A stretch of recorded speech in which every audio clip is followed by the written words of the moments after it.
Okay, my dear students, today I am going to show you the paper solution of December 24. It is very important before you go for your upcoming exam to understand the intricacies asked in this paper.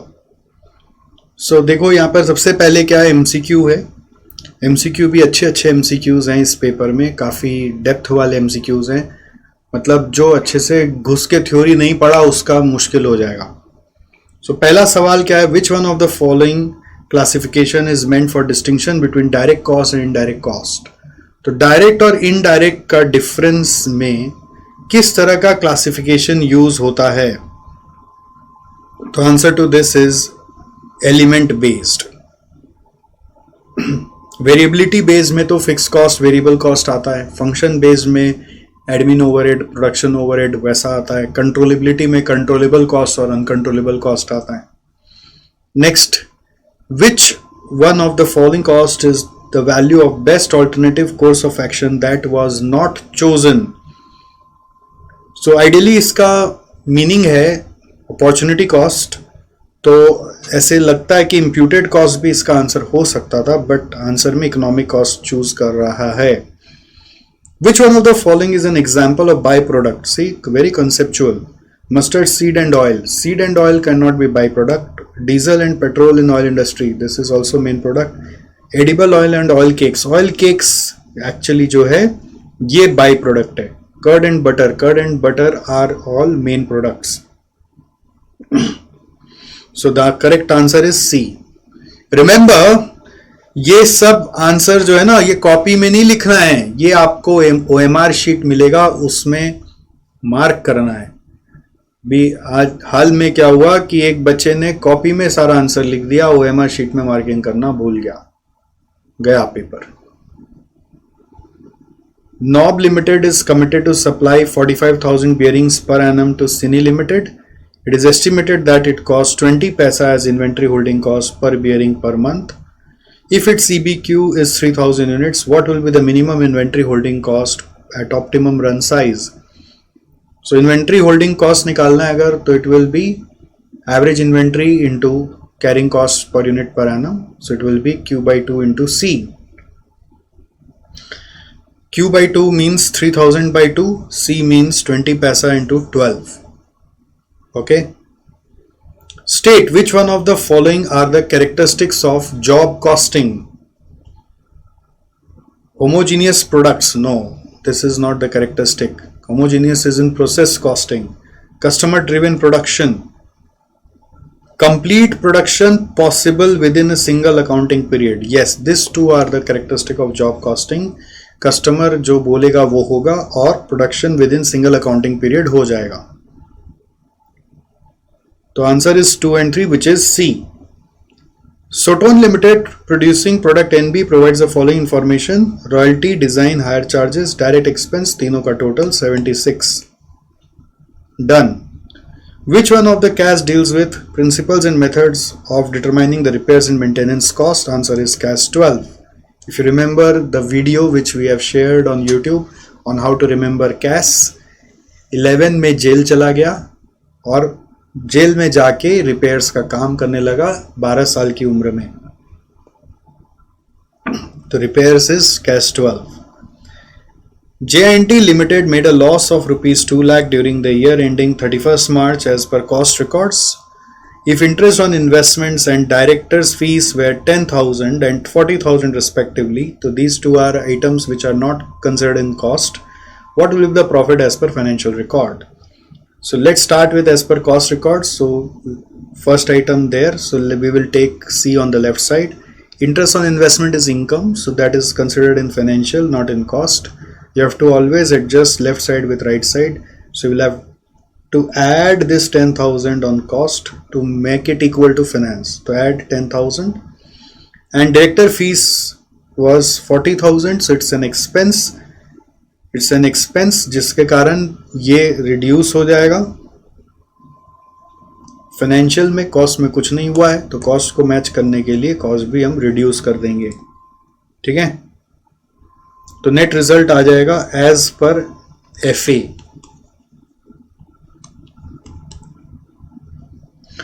Rono Limited maintains a margin of safety of 25% on current sales and earns a profit of 30 lakhs per annum. If the company has a PV ratio of 40%, its current sales amount to. So margin of safety ratio is 25%. So you can say profit by sales is 25%. And then PV ratio is given as 40%. Profit is given, we have to find sales. So MOS percent is profit by sales. MOS percent is profit by contribution. MOS percent is profit by contribution. So you know this. And PV ratio is what? PV ratio is contribution by sales. This is contribution by sales. So if you compare this, what you will get? If you multiply say this two, contribution cut जाएगा और क्या बचेगा? Profit by sales बचेगा. So you can say कि profit by sales is equal to MOS percent into PV ratio. Correct? So that is coming 25% into 40%, 10%. And अगर profit by sales 10% है और हमारा प्रॉफिट 30 lakhs है तो सेल्स कितना होगा? 300 lakhs होगा. ठीक है. Next, in the factory of Zan Limited where standard costing is followed, 4000 kg of material at 10 per kg were actually consumed, resulting in material price variance of 2000 adverse. What will be the standard cost of material per kg?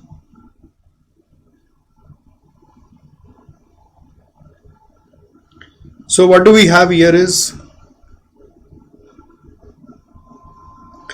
you have to find standard cost of material per kg and you know material price variance is rupees 2000. तो material price variance का formula लगा दीजिए SP minus AP into AQ और हमारे पास क्या क्या है? 4000 kg of material है तो 4000 एक्चुअल क्वांटिटी में लिख दिया और प्राइस 10 है तो एक्चुअल प्राइस 10 लिख दिया एंड इसको सॉल्व करके हमारा स्टैंडर्ड प्राइस आ जाएगा which is coming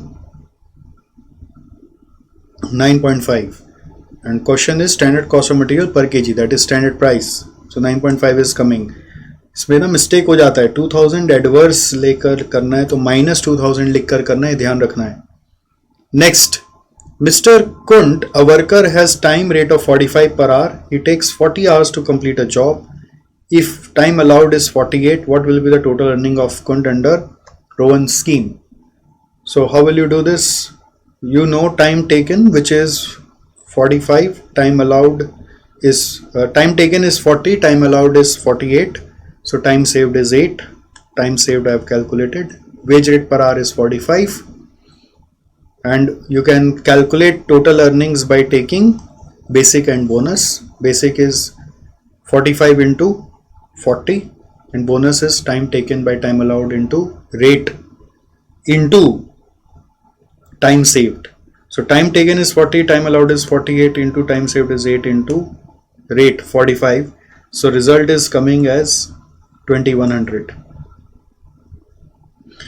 Next, batch costing is applied effectively in the following situation. कहाँ पर बैच कॉस्टिंग अप्लाई होता है? दवाइयों में दिख रहा है, drug manufacturing, paper manufacturing is a process, designer clothes manufacturing is job, oil refining is a process. So batch costing is drug manufacturing. Next, if the raw material prices are suffering from inflation, which of the following methods of valuing stock will give the lowest GP? So lowest GP कब आएगा? जब cost बढ़ा हुआ होगा. तो inflation में अगर आप LIFO यूज करोगे तो लास्ट इन फर्स्ट आउट होगा, मीन्स जो सबसे महंगा है वही कॉस्ट में कंसिडर किया जाएगा. That means LIFO will give the least profit. Fixed costs are treated as conversion cost, prime cost, period cost, both A and B. Answer is period cost. The budget that is prepared first of all is अपने normally इसमें बोलते हैं sales budget. Sales budget option में नहीं है तो answer होगा principal budgeting factor वाला बजट, यानी की फैक्टर वाला बजट. मतलब जब कभी भी की फैक्टर होता है तो की फैक्टर वाला बजट ही पहले बनता है, उसी से सेल्स प्रोडक्शन सब डिटरमाइन किया जाता है. So here we complete our MCQs. Correct. जो भी MCQ आपको नया लगा, मान लो ये नया लगा, तो उसको सर्कल कर लेना है, उसका एक नोट बना लेना है कि इस पर्टिकुलर एग्जाम टर्म में ये MCQs मेरे को नया लगा था, जिसको आपको अपने समरी नोट में कहीं लिख के रखना है, जिसको आप डे बिफोर एग्जाम फिर से रिवाइज करके जा सकें. Next question number 2A cost sheet का क्वेश्चन है, and this is very easy and straight question. एक बार फटाफट देखते हैं इसमें क्या दिया हुआ है. क्वेश्चन कभी भी पढ़ेंगे तो आप हमेशा पहले रिक्वायर्ड पढ़ लेंगे, तो आपको समझ में आ जाएगा कि क्या पूछा है इसमें. समराइज कॉस्ट शीट बनाओ showing prime cost, works cost, COGS and cost of sales and profit earn. So what you will do is cost sheet.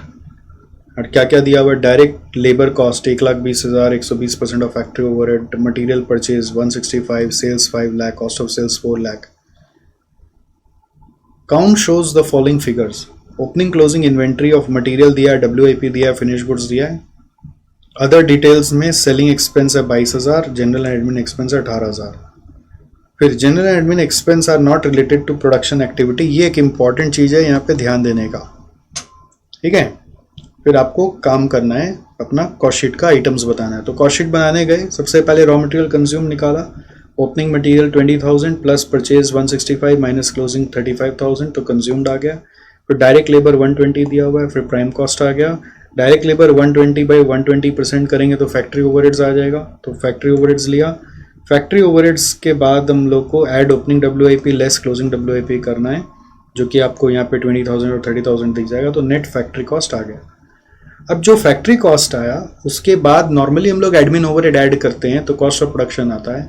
But admin overhead के लिए यहाँ लिखा है it's not related to production activity. So उस net factory cost के बाद मैंने admin overhead को ऐड ही नहीं किया. तो ये एक चीज़ ध्यान देने का, इधर एक लाइन छूट गया तो पूरा गड़बड़ हो जाएगा. तो जो फैक्ट्री कॉस्ट है वही कॉस्ट ऑफ प्रोडक्शन है. फिर add opening finish goods 50,000 less closing finish goods 60,000 किया, COGS आया.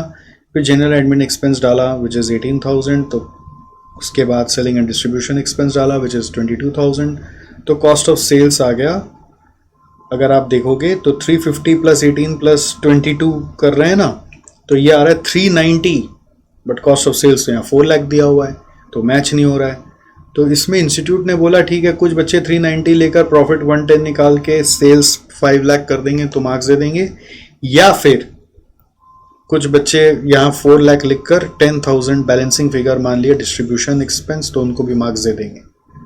तो मैंने एक बार ये बैलेंसिंग फिगर माना है, या फिर आप ऐसे भी करके आए यदि कि COS जो है वो अगर आपने 390 लिया और इग्नोर कर दिया क्वेश्चन में जो 4 लाख दिया हुआ उसको, प्रॉफिट 110 लिया, सेल्स 5 लाख ले लिया, तो ये भी सही माना जाएगा, कोई प्रॉब्लम नहीं है. नेक्स्ट क्वेश्चन मटेरियल कॉस्टिंग से है. एक टर्म मटेरियल कॉस्टिंग आता है, एक टर्म लेबर कॉस्टिंग का आता है. इस बार स्टॉक लेवल का क्वेश्चन है. इसमें एक यूनिक चीज़ है ध्यान देने का, मैं आपको दिखाता हूँ. क्वेश्चन देख के आपको लगेगा दिखा हुआ है, किया हुआ है. मटेरियल 3 दिए हुए, usage per unit of product दिया हुआ है, रीऑर्डर क्वांटिटी दिया हुआ है, प्राइस दिया हुआ है, delivery period, minimum maximum average दिया हुआ है, रीऑर्डर लेवल दिया हुआ है और मिनिमम लेवल दिया हुआ है. ये 2 यूनिक चीज़ है. नॉर्मली इस तरह का जो क्वेश्चन है उसमें ये 2 तो नहीं दिया हुआ रहता है. नॉर्मली ये जो 2 क्वेश्चन है उसमें ये 2 नहीं दिया हुआ रहता है. समझ गए?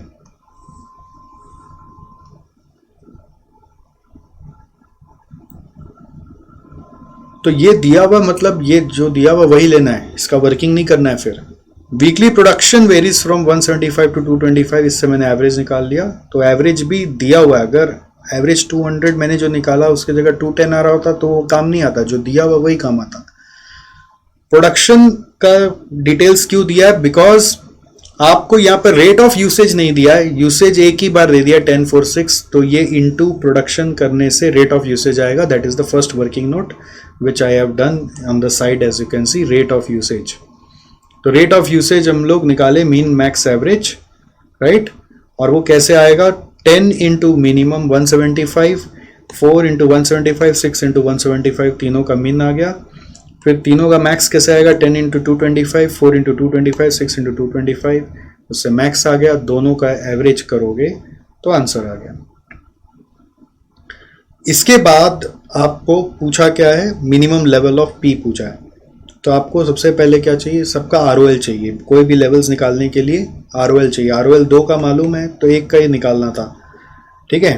तो वो कैसे आता है, max into max, which is equal to max rate of usage. As you can see for third one is 1350, जो हमने यहाँ वर्किंग किया है 1350 इंटू 4। 1350 इंटू 4 करने से कितना आ रहा है,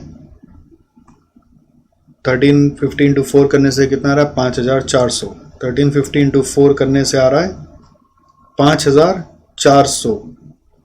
1350 इंटू 4 करने से कितना आ रहा है, 5400। और बाकी दो तो दिया हुआ ही है, 8000 और 4750 गिवन है। तो गिवन का अपने को कुछ नहीं करना चाहिए, ये इस सम का ब्यूटी है। तो ये आरओएल भी एक वर्किंग नोट में काम आ जाएगा। फिर बोल रहा है minimum stock of P. How to calculate minimum stock of P, minimum stock of P is equal to ROL minus average into average. ROL minus average into average. So ROL is what? ROL is 8000 in case of P, or average is 2, or here average is 2250. So 2250 into 2, average, sorry, not 2250, it is 2000. I'm so sorry. बीच वाला average ध्यान आता ना बार बार, तो min max average मैंने average last में लिखा हुआ इस बार। तो 2 into 2000, तो इससे पुट करके आंसर आ गया 4000। Minimum stock of Q formula is same, ROL minus average into average. तो ROL of Q is 4750, average 4 into 800। तो 800 इंटू 4 किया और 4750 से सब्ट्रैक्ट किया, आंसर आ गया। फिर रीऑर्डर लेवल ऑफ आर पूछा है, तो that is max into max which is equal to 5400, which I have already done in working. That is also in the question here. There is another way to calculate. Since minimum level is given for R, so when minimum level is given, you can assume that this is the safety stock, and if safety stock method is used, safety stock plus average into average करना पड़ेगा। Safety stock is 2000, average is 3, average is 1200, तो plus 3 into 1200 करने से ये आ रहा है 5600, ठीक है। फिर क्या, average stock level of P. How do you get this, max level and min level divided by 2। So max level पहले निकालना पड़ेगा पी का, which is ROL minus min into min plus ROQ. तो ROL is 8000, min into min is what, min into min is what, P में min level is 1 into 1750, min into min plus ROQ. So what is the ROQ? ROQ, if you see, it is given here. You don't need to find ROQ. So ROQ is 10,000. So you'll get max level and average level will be min plus max by 2. तो min level 4000 first में आया था, max अभी आ गया, divide by 2 किया, answer आ गया। तो इस क्वेश्चन में थोड़ा ध्यान देने का चीज़ था, जिसका प्रैक्टिस किया हुआ वो उसका में भी मिस्टेक हो सकता है, because they are bound to ignore this two information specially, ठीक है। Next 3A, this is a question from overheads. Fixed questions are there always. 2A cost sheet का होता है, 2B मटेरियल या लेबर का होता है, 3A overheads का होता है। overheads में कभी प्राइमरी आता है, कभी मशीनरी रेट आता है और कभी एब्जॉर्प्शन कॉस्टिंग आता है। तो ये क्वेश्चन अंडर एब्जॉर्प्शन से आया है। Dozin limited manufactures a single product, it recovers factory overheads at a predetermined rate of 20 per man day. During 23-24, total factory overhead incurred and the man days actually worked were 35.5 lakh and 1.5 lakh days respectively. So this is actual overhead, this is actual man days worked. So इन दोनों को multiply करने से overhead absorbed आ जाएगा, that is coming 30 lakhs. तो 35.5 से आप compare करके समझ सकते हैं कि वो अंडर एब्जॉर्ब हो रहा है। Out of the amount of 35.5, 2 lakh were spent in respect of wages for strike period and 1 lakh was in respect of expenses of previous year booked in this current year. So these two expense should be excluded before calculation of under or over absorb. 35.5 में से 3 lakhs अपने हटा देंगे तो 32.5 बच गया। तो 30 lakhs और 32.5 लाख कंपेयर करें तो 2.5 लाख हमारा अंडर एब्जॉर्ब जा रहा है।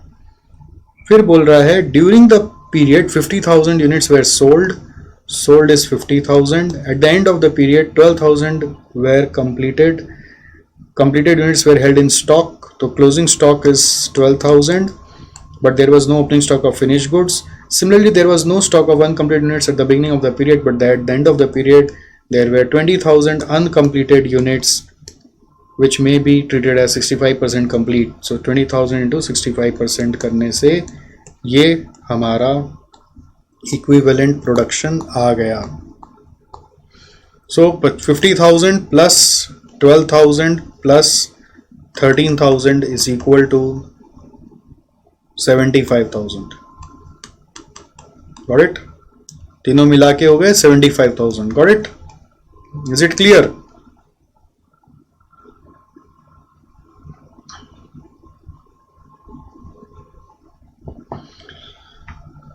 फिर क्या बोल रहा है?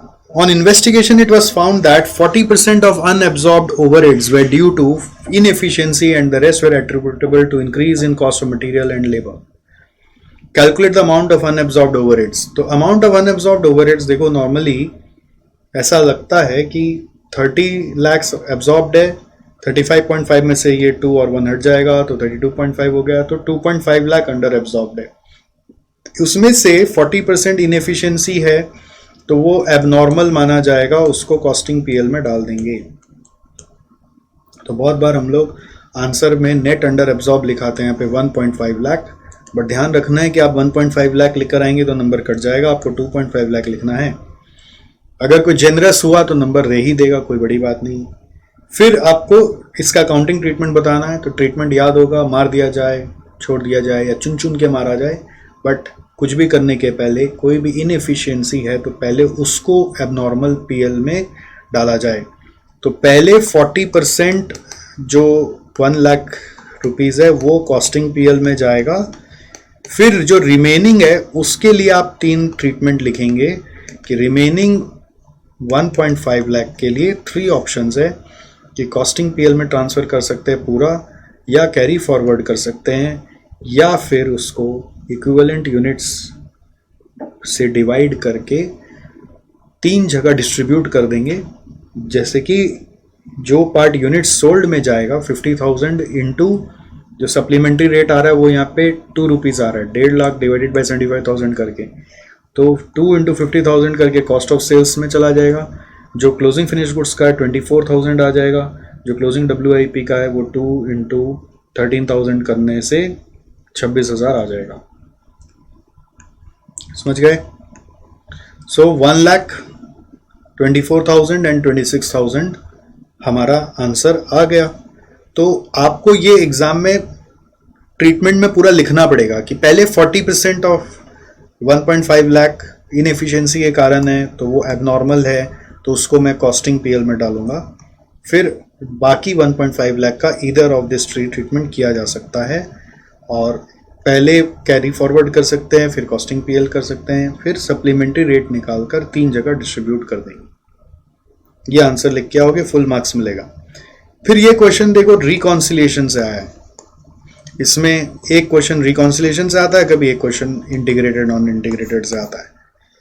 सो ये सेम सम आपका इंस्टीट्यूट मैथ से ही छाप दिया है, तो इसको कोई बताने का कोई वैसा मेरे को नीड ही नहीं लग रहा है, बिकॉज ये सेम सम आपके इंस्टीट्यूट मैथ में है. फिगर्स भी आपको याद होगा, अगर आप देखोगे तो फाइनेंशियल प्रॉफिट 12,90,000 है और कॉस्टिंग प्रॉफिट 3,49,161 आएगा. सॉरी क्या बोल रहा हूँ, प्रॉफिट जो आ रहा है 565,161 आ रहा है, और जो क्लोजिंग फिनिश गुड्स है वो 349,161 आएगा. तो मेन ट्रिक क्या होता है कॉस्ट शीट बनाते समय, कॉस्ट ऑफ प्रोडक्शन से क्लोजिंग फिनिश गुड्स निकालना है, ना कि क्लोजिंग फिनिश गुड्स का वैल्यू यहाँ से उठा के पेस्ट करना है. फाइनेंशियल पीएल सारा कॉपी पेस्ट करके आ रहा है और फिर रिकॉन्साइल कर लेना है दोनों को. मैंने ऐसे यहाँ पे किया हुआ है, ये सेम चीज़ क्लास में कराया हुआ है, मैट में भी आपका किया हुआ होगा, तो मैं इसको डिस्कस नहीं कर रहा हूँ because the entire question is same. Next 4A operating costing, इस बार पैसेंजर ट्रांसपोर्ट से आ गया. So here what the question is saying, to find out the bus fare to be charged to Sweet Village, Rajpur and Newtown and local trips. ठीक है, मतलब 3 जगह का करना है, sweet village and Rajpur from new town, तो Rajpur from new town is 1 and local trip is 3rd. ठीक है, first sweet village, then Rajpur from new town, then local trips. तो अभी यहाँ पे क्या बोल रहा है देखो, थोड़ा सा एक इसमें ट्विस्ट है, पढ़ते हैं इसको. प्रानो सर्विसेज ओन्स अ बस, एक ही बस है इनके पास, and operates tourist service on daily basis. The bus starts from new town to sweet village and return back to new town the same day. Distance between New Town and Sweet Village is 250 kilometers. This trip operates 10 days in a month. Sweet Village का 10 days 250 kilometers one side. The bus also plies for another 10 days between New Town and Rajpur and return back to New Town the same day. Distance between these two places is 200 kilometers. So another 10 days Rajpur one side 200. The bus makes local sightseeing trips for 5 days in a month, covering a total of 80 kilometers per day. So local sightseeing is not one side, it's total of 80 kilometers. This is important here. So this is 250, 200 is one side. This is total. तो इन पूरे information से हम लोग को अपना distance travelled और passenger kilometre मिल जाता है. फिर अपने पास डिटेल्स में क्या है, कॉस्ट ऑफ बस है, डेप्रिसिएशन है, driver salary per month, conductor salary per month, clerk salaries per month, insurance per annum, diesel 10 kilometres पर लीटर एट 90 पर litre, token tax per annum 36,000, permit fee 4,000 per month, sundry expense 5389 for the month, lubricant oil 800 for every 200 kilometres, repair 17,236 per month, normal capacity 60 passenger. While plying to and fro Sweet Village, the bus occupies 90% and 80% while it plies from New Town to Rajpur both ways. Both ways बोल दिया, तो ध्यान रखना कि जाने आने में 90 और 80 ही है.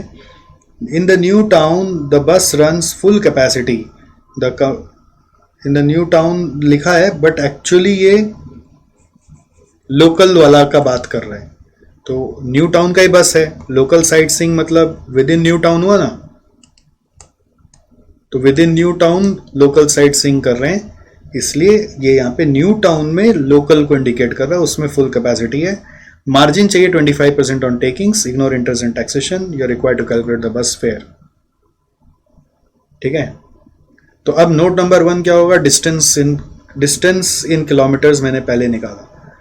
तो डिस्टेंस से हम लोग को डीजल कॉस्ट निकालने को मिलेगा, लुब्रिकेंट निकालने को मिलेगा. तो पहले निकाला New town to sweet Village 250 kilometres one way, 250 kilometers one way. New Town to Sweet Village is what? One way is 250 kilometers. So both ways will be into 2. And how many days in a month? Into 10. Let's stick to monthly calculation because most of the workings are in per month. Figures जो है ना per month में बहुत सारा है, तो monthly में ही कर लेते हैं. तो 250 into 10 into 2. वैसे ही राजपुर का क्या होगा 200 into 10 into 2. बट लोकल में क्या होगा 80 into 5 days into 2 नहीं करना है. ठीक है, तो टोटल डिस्टेंस आ गया. अब सारा कॉस्ट ले लेना है as per this 9400 kilometres depreciation, but सारा कॉस्ट हम लोग फॉर 1 मंथ ले रहे हैं.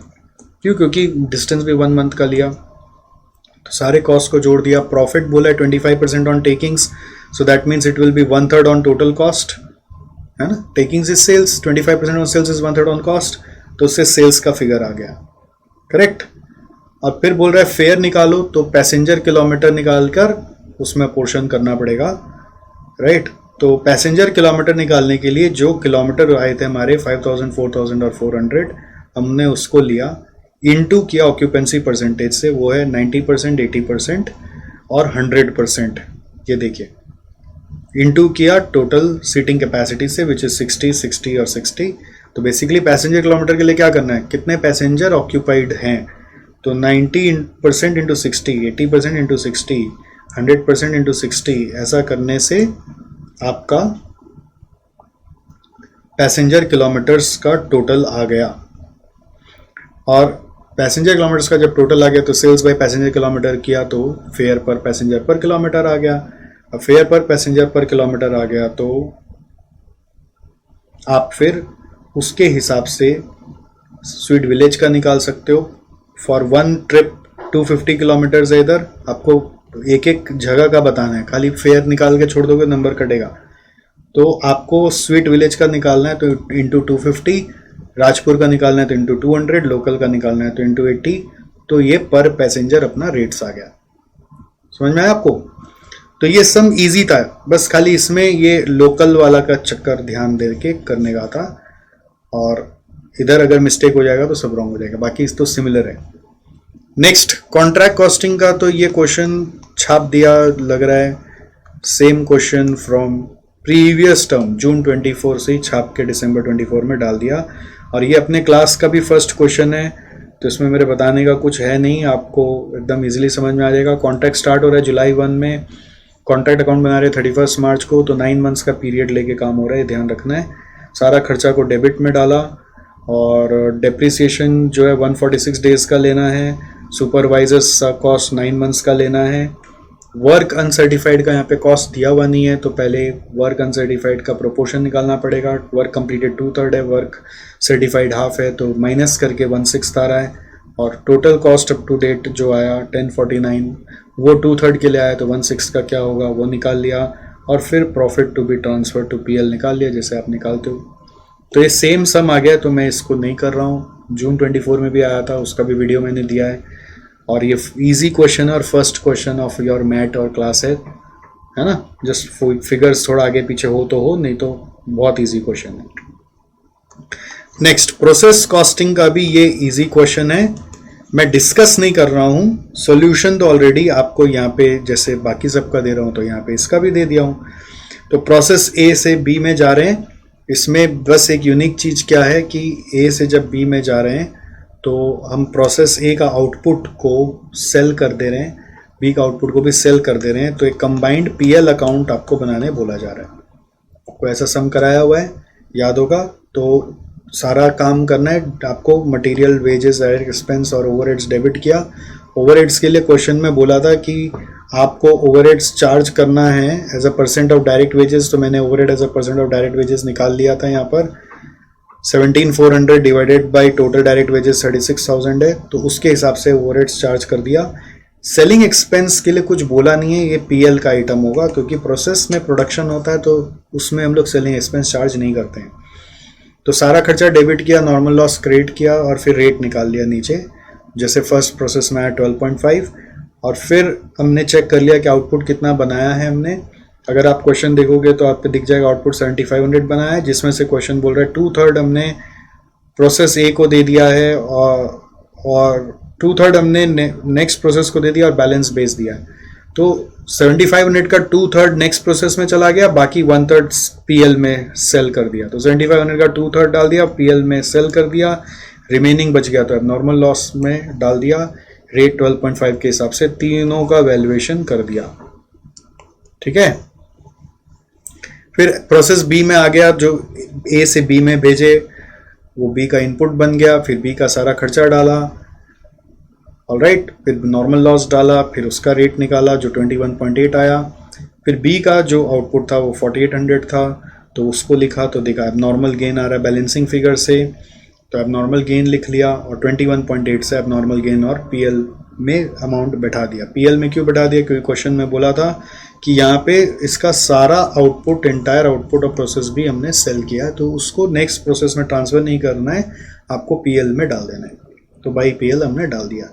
फिर मेन चीज़ देखो, पीएल अकाउंट बनाना है। पीएल अकाउंट में 2 कॉस्ट ऑफ सेल्स बोलकर प्रोसेस ए से भी आ गया, बी से भी आ गया, by sales process A process B दोनों से आ गया। फिर सेलिंग एक्सपेंस आ गया 5000, एबनॉर्मल लॉस और एबनॉर्मल गेन हम लोगों का,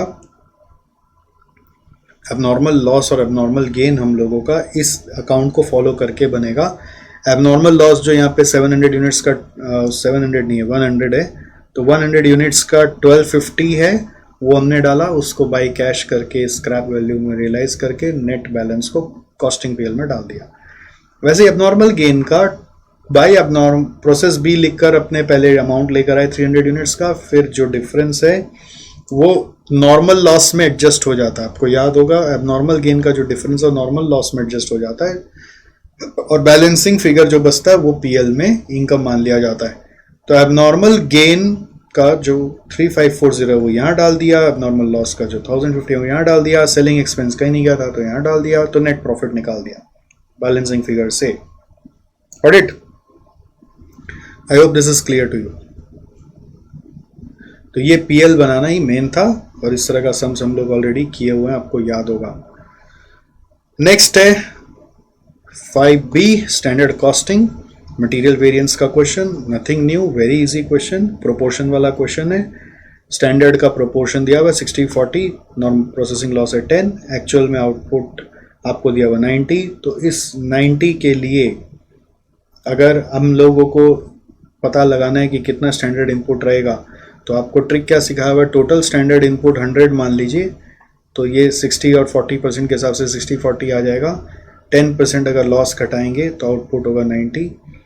तो ये 90 और 90 सिंस मैच ही कर गया है, तो इसका मतलब आपको स्टैंडर्ड को फिर चेंज करने का दरकार ही नहीं है। तो कॉस्ट कार्ड मैंने बना लिया, बस नोट नंबर 1 डाला, कॉस्ट कार्ड बना दिया। कॉस्ट कार्ड में स्टैंडर्ड क्वांटिटी में 60-40 लिख दिया, रेट अपना 20-10 है, अमाउंट निकाल दिया। यहाँ पर एक्चुअल का क्वांटिटी पता है, रेट पता है, अमाउंट निकाल दिया। 2 एक्स्ट्रा कॉलम बनेंगे क्योंकि यहाँ पे मिक्स और यील्ड वेरिएंस भी है, तो SP इंटू AQ और RSQ इंटू SP निकाल दिया। SP into AQ is 20 into 44, 10 into 66, और RSQ इंटू SP कैसे आता है, total actual quantity which is 110 into standard proportion 60% into unit price 20, 110 into 40% into unit price 10। तो ये सॉल्व करके आ रहा है total 1760। So material cost variance is standard cost minus actual cost which is 1600 minus actual cost 1430। Material price variance is SP minus AP into AQ होता है, ठीक है। तो इसका ब्रैकेट ओपन करोगे तो क्या होगा, SP into AQ minus AP into AQ। तो SP into AQ is 1540, AP into AQ is 1430, तो आंसर है इसका। फिर मटेरियल यूसेज वेरिएंस क्या होगा, SQ minus AQ into SP। सो SQ into SP minus AQ into SP, तो SQ into SP is 1600, AQ into SP is 1540, तो 1600 minus 1540 करके आ रहा है 60 favourable. Material mix variance is RSQ minus AQ into SP। If you open the bracket, it will be RSQ into SP minus AQ into SP.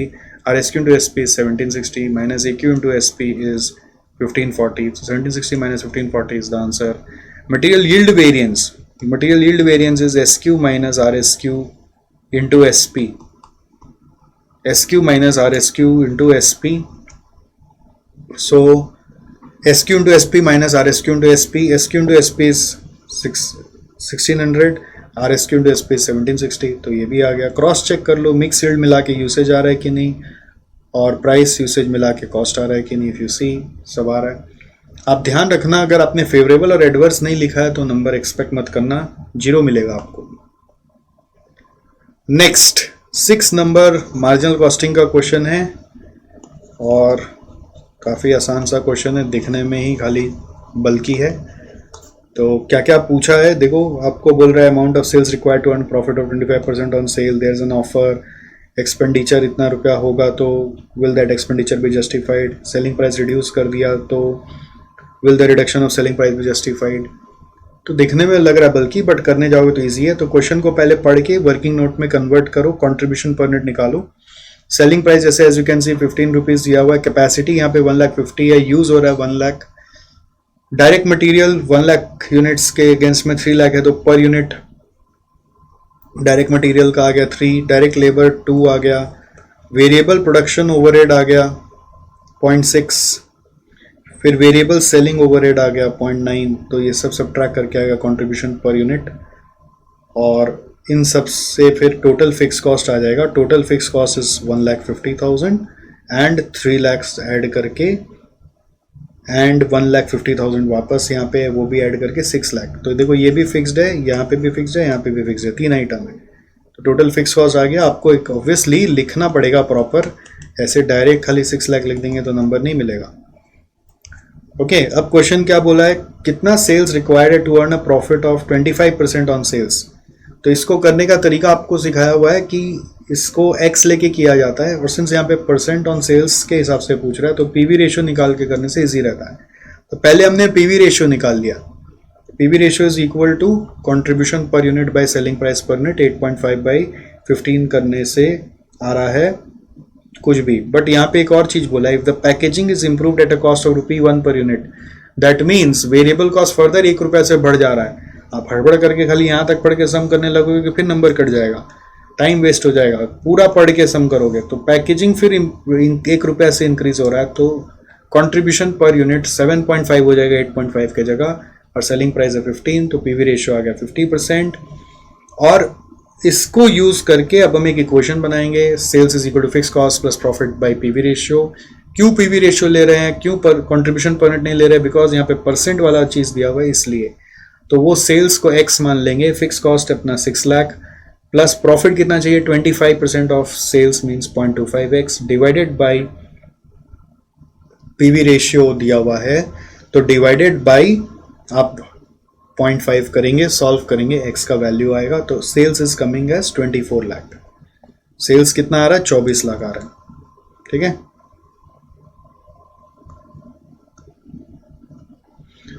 तो ये sales rupees में आया, ध्यान देना सेल्स रुपीज में आया, क्वेश्चन में अमाउंट ही पूछा था, हमने भी अमाउंट ही निकाला है। अगर यूनिट्स में निकालना होगा तो 24 लाख बाय 15 करना होगा। देन सेकंड क्वेश्चन क्या है, there is an offer from a large retailer to purchase 30,000 units per annum. हमारा वो कैपेसिटी आइडल ही पड़ा हुआ है, 1 लाख के जगह 1,50,000 के जगह 1 लाख ही बना रहे, तो 30,000 आइडल है। Subject to providing a packing with a different brand name at a cost of ₹2, तो वेरिएबल कॉस्ट बढ़ेगा, कोई प्रॉब्लम नहीं है। However, in this case, there will no selling and distribution expense. Also, this will not in any way affect the company's existing business. Identify break-even price for this offer. तो break-even price मतलब सारा पैसा उड़ जाए और इसके कारण कोई existing business को हैम्पर नहीं होगा, तो आप इसके कारण कोई नया फिक्स कॉस्ट भी इनकर नहीं करेंगे, तो सिर्फ आपको वेरिएबल कॉस्ट जो इस प्रोग्राम के कारण लग रहा है वही चार्ज करना है।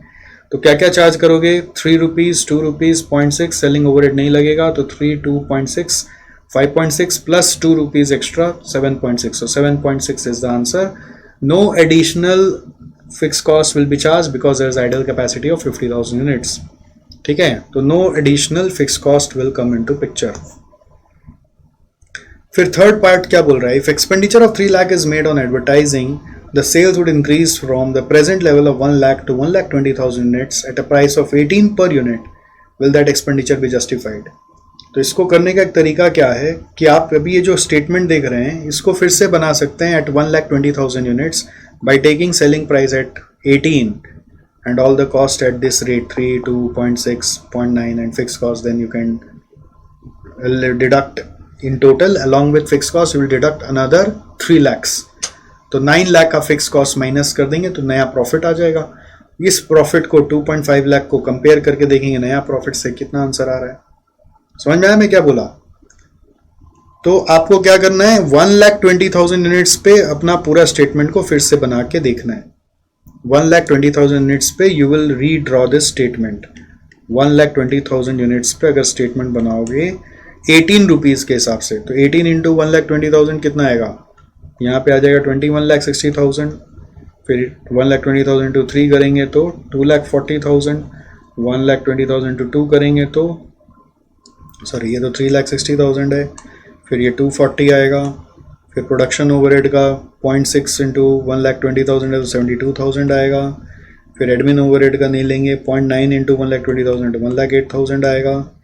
ठीक है, तो इससे कंट्रीब्यूशन आ जाएगा, कितना आएगा कंट्रीब्यूशन देखो, 2160 माइनस 3,60,000 माइनस 240 माइनस 72 माइनस 1,08,000, 1380 आ रहा है।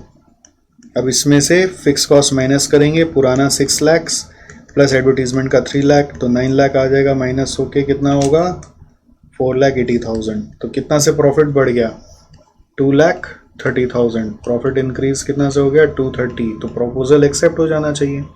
तो ये एक तरीका है, मैंने एक थोड़ा शॉर्टकट लगा के देखा। दूसरा तरीका से मैंने बोला कि 20,000 यूनिट्स एक्स्ट्रा बिक रहा है तो उसका एक्स्ट्रा प्रॉफिट आएगा, उसका एक्स्ट्रा प्रॉफिट कितना करके आएगा, तो कंट्रीब्यूशन पर यूनिट मैंने निकाला कैसे, 18 रुपीज़ के हिसाब से अगर हम कंट्रीब्यूशन पर यूनिट लेने जाएंगे तो 8.5 के जगह 11.5 मिलेगा, 3 रुपीज़ एक्स्ट्रा, तो 11.5 करके कंट्रीब्यूशन पर यूनिट ले लिया मैंने 20,000 यूनिट्स का। But 3 lakh additional fix cost लग रहा है तो वो माइनस कर लिया, प्लस कर लिया 18 रुपीज़ के हिसाब से मेरे को वो 1 लाख यूनिट में भी फ़ायदा हो रहा है बोलकर, तो पहले वो 1 लाख यूनिट में 15 के करके बेच रहा था, अभी वो 1 लाख यूनिट में 18 करके बेचूंगा तो 3 रुपीज़ करके वो 1 लाख यूनिट पे भी एक्स्ट्रा इनकम आ जाएगा because of extra selling price, तो प्लस 3 लाख और ले लिया तो नेट आ गया 230। तो ये मैंने थोड़ा अपना दिमाग लगा के इंक्रीमेंटल वे में निकाल लिया। आपको अगर ये समझ में आ गया तो ठीक, नहीं तो आपके लिए ज़्यादा ईजी ये वाला है कि आप नया से इनकम स्टेटमेंट बनाएंगे 1,20,000 पर और प्रॉफिट निकाल कर एक्स्ट्रा प्रॉफिट निकाल लेंगे। तो that is your part 3। I hope you have understood. अब पार्ट 4 में क्या बोल रहा है, if the selling price is reduced by 2 rupees per unit will there will be 100% capacity utilisation, will reduction of selling price be justified. तो same working, आप selling price अभी जैसे यहाँ पे बढ़ा के गए थे, अब पार्ट 4 में एक और कॉलम बना लो आप, मतलब अभी यहाँ पे कॉलम बना लो या पे अलग से प्रॉफिट स्टेटमेंट बनाओगे एग्जाम में, उसमें 2 रुपीज़ कम करके पूरा कैपेसिटी 1,50,000 को यूज़ करके आप अपना इनकम स्टेटमेंट बना के देखो, खुद से बना के देखो। मैंने तो थोड़ा सा इंक्रीमेंटली कर लिया है कि अगर ऐसा हुआ तो कंट्रीब्यूशन पर यूनिट कितना आएगा सोचो। अगर 13 करके आना है तो 6.5 आएगा, तो 6.5 करके मेरे पास कंट्रीब्यूशन कितने यूनिट्स का एक्स्ट्रा आ जाएगा। 6.5 करके मैंने मतलब बेसिकली एक्स्ट्रा वाला नहीं निकाला, ऐसे शॉर्टकट यहाँ पे क्या मारा देखो, 6.5 से कंट्रीब्यूशन पर यूनिट निकाला 1.5 लाख यूनिट का और माइनस कर दिया फिक्स कॉस्ट 6 लाख, तो प्रॉफिट आया 375, एडिशनल प्रॉफिट आ गया कंपेयरिंग विद 2,50,000 1,25,000 हो गया।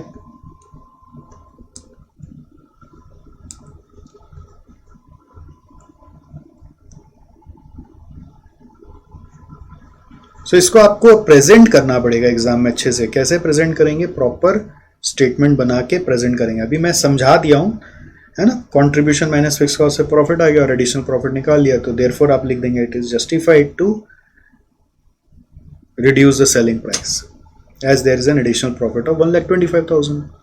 ऐसा आपको प्रेजेंट करना है, प्रॉपर स्टेटमेंट बना के करना है, तब पूरा मार्क्स मिलेगा। ठीक है, तो थोड़ा बहुत मैंने यहाँ पे जो वर्किंग किया था कंट्रीब्यूशन का वो भी यहाँ पे लिखा हुआ आपको दिख जाएगा। अब नेक्स्ट ये क्वेश्चन क्या है, ये क्वेश्चन अगेन मेरे को कराने का कुछ नहीं, क्योंकि सेम इंस्टीट्यूट मैथ से छाप दिया है, बजट चैप्टर से फ्लेक्सिबल बजट का क्वेश्चन है। बताओ इससे इजी क्वेश्चन कोई हो सकता है? फ्लेक्सिबल बजट का क्वेश्चन, और वो admin overhead, selling overhead, distribution overhead वाला, जिसमें आपको बोल दिया 6 lakh is the sales at 80%, so you have to prepare the budget at 90, 100 and 110%। तो सेल्स का फिगर नया 6 लाख के 80% पे है, तो 100% पे क्या होगा, 80 पे क्या, फिर 90 पे क्या होगा, 110 पे क्या होगा, वो हमने सेल्स का फिगर निकाला। एडमिन ओवरहेड के लिए यहाँ पे डिटेल दिया हुआ है, जो अमाउंट खाली दिया हुआ है वो फिक्स कॉस्ट है, और जो जनरल एक्सपेंस परसेंट में दिया हुआ है वो वेरिएबल कॉस्ट है, जो ये 7,500 है वो सब फिक्स कॉस्ट है। तो एडमिन ओवरहेड मैंने हेडिंग दिया office salaries, depreciation, repairs, rent and rates, repairs नहीं, रेंट एंड रेट्स, ये तीनों फिक्स अमाउंट है, वो सेम लिख दिया तीनों में। जनरल एक्सपेंस 2% ऑफ सेल्स है, तो ऊपर में सेल्स लिखा हुआ है हेडिंग पे, तो उससे 2% मल्टीप्लाई करके जनरल एक्सपेंस निकाल दिया, तीनों चारों का टोटल कर दिया, तो एडमिन ओवरहेड आ गया। अब वैसे ही सेलिंग का कर दिया, सेलिंग में सारा ही वेरिएबल है, और फिर डिस्ट्रीब्यूशन का भी कर लिया नीचे में, और फिर सेलिंग और डिस्ट्रीब्यूशन का आप टोटल भी कर सकते हो, total of selling and distribution दिखा सकते हो, और फिर आप चाहो तो total of admin, selling and distribution भी दिखा सकते हो। तो इससे क्या होगा, कंप्लीटनेस आ जाएगा। मतलब इंस्टीट्यूट का प्रेजेंटेशन से अगर मैच करोगे तो it will require you to find this total for sure, जिसको इंस्टीट्यूट का एग्जामिनर भी देखना चाहेगा। तो इस तरह का सम्स में बस ये ध्यान रखना है कि एडमिन अलग करना है, सेलिंग अलग करना है, डिस्ट्रीब्यूशन अलग करना है, सेलिंग डिस्ट्रीब्यूशन का टोटल दिखाना है, एडमिन और सेलिंग का टोटल दिखाना है। ये टोटल नहीं दिखाओगे तो हो सकता आधा एक नंबर काट ले। हो गया।